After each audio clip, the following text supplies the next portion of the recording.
Prime Minister of the United Kingdom, Excellencies, participants from national governments, experts from international organizations, academic institutions, and the private sector, the third edition of the annual conference of the Coalition for Disaster Resilient Infrastructure, or CDRI, is taking place at an unprecedented time. We are witnessing an event that is being termed a once-in-a-100-year disaster. COVID-19 pandemic had taught us that in an interdependent and interconnected world, no country, rich or poor, in the east or west, north or south, is immune to the effect of global disasters. In the 2nd century AD, the Indian scholar Sage Nagarjuna wrote verses on dependent arising. Pratit Samutpada, he showed the interconnectedness of all things, including human beings. This work shows the manner in which human life unfolds in the natural and social worlds. If we deeply understand this ancient wisdom, we can reduce the vulnerabilities of our current global system. On one hand, the pandemic has shown us how impacts can quickly spread across the world. And on the other hand, it has shown how the world can come together to fight a common threat. We saw how human ingenuity can solve even the most difficult problems. We have developed vaccines in a record time. The pandemic has shown us that innovation to address global challenges can come from anywhere. We need to foster a global ecosystem that supports innovation in all parts of the world and its transfer to places that are most in need. The year 2021 promises to be a year of swift recovery from the pandemic. The lessons from the pandemic, however, must not be forgotten. They apply to not only public health disasters, but other disasters as well. We have a looming climate crisis. As the UN Environment Chiefs recently said, there is no vaccine for the climate crisis. It will take sustained and concentrated efforts to mitigate climate change. We also need to adapt to changes that are already being observed and are affecting communities around the world. In such a context, the importance of the coalition has become even more evident. If we can make our investment in infrastructure resilient, it can be a centerpiece of our wider adoption efforts. Countries that are making large investment in infrastructure, such as India, must ensure that this is an investment in resilient and not in risk, but As the events of recent weeks have shown, this is not a developing country problem alone. Just last month, the winter storm Uri knocked out around one-third of electricity generating capacity in Texas, United States. Almost 3 million people were left without power.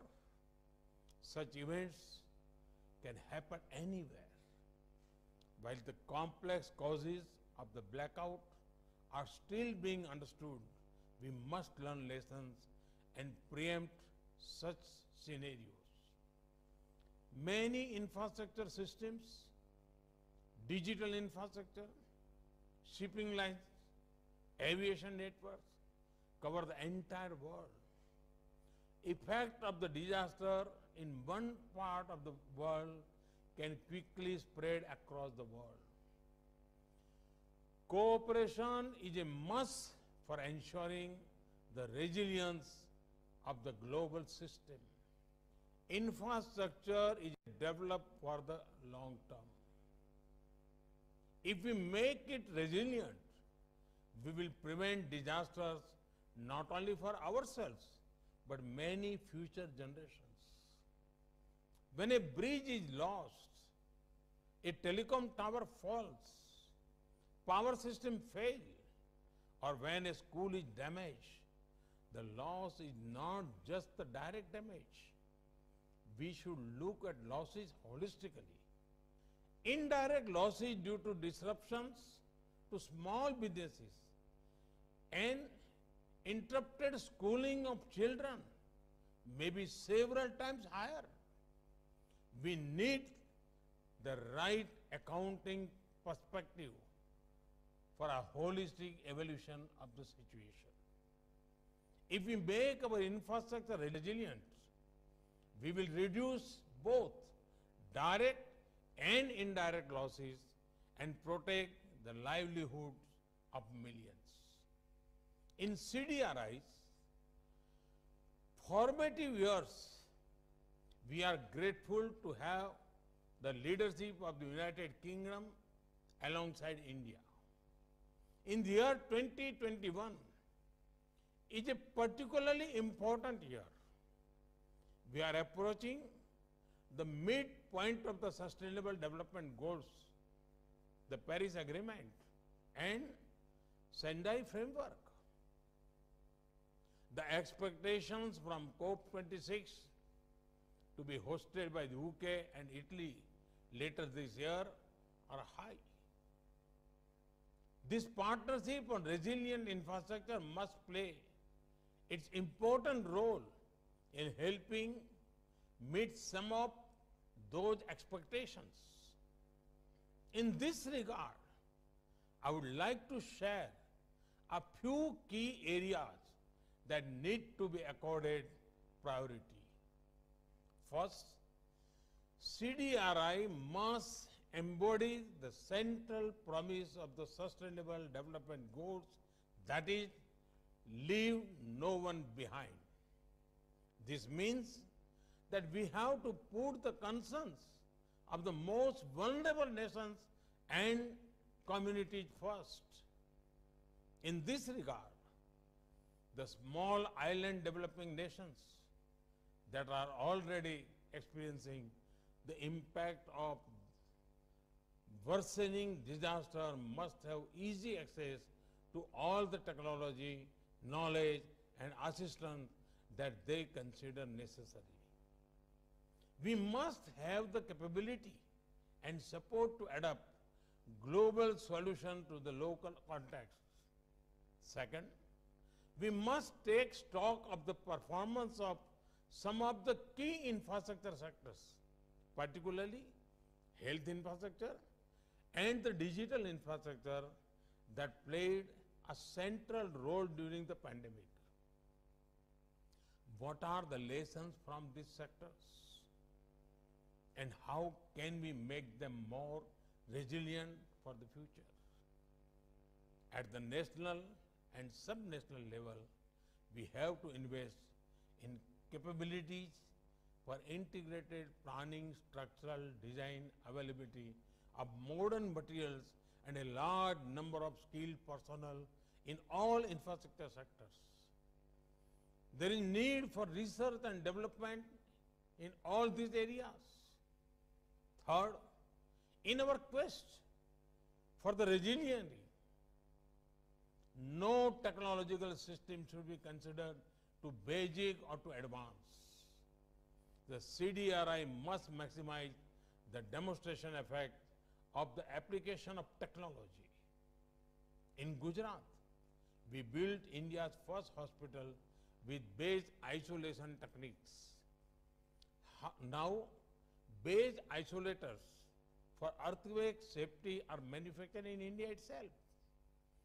In the current context, we have many more opportunities. We must harness the full potential of geospatial technologies, space-based capabilities, data science, artificial intelligence, material science, and combine it with local knowledge to pursue resilience. And finally, the notion of resilient infrastructure must become a mass movement, galvanizing the energies of not just the expert and formal institution, but also communities and particularly the youth. A social demand for resilient infrastructure will go a long way in improving compliance to standards. Investing in public awareness and education is a key aspect of this process. Our education system must enhance the awareness of locally specific hazards and their possible impact on infrastructure. In closing, I would like to say that CDRI has set a challenging and urgent agenda for itself, and it will be expected to demonstrate results very soon. In the next cyclone, in the next flood, in the next earthquake, we must be able to say that our infrastructure systems were better prepared and that we reduce losses. If damages occur, we should be able to restore services quickly and build back better. In our quest for resilience, we are all in the same boat. As the pandemic has reminded us, no one is safe till everyone is safe. We have to ensure that we leave no community, no place, no ecosystem, no economy behind. Just as the fight against the pandemic mobilized the energies of the world's 7 billion people, our quest for resilience must build on the initiative and imagination of each and every individual on this planet. Thank you very much.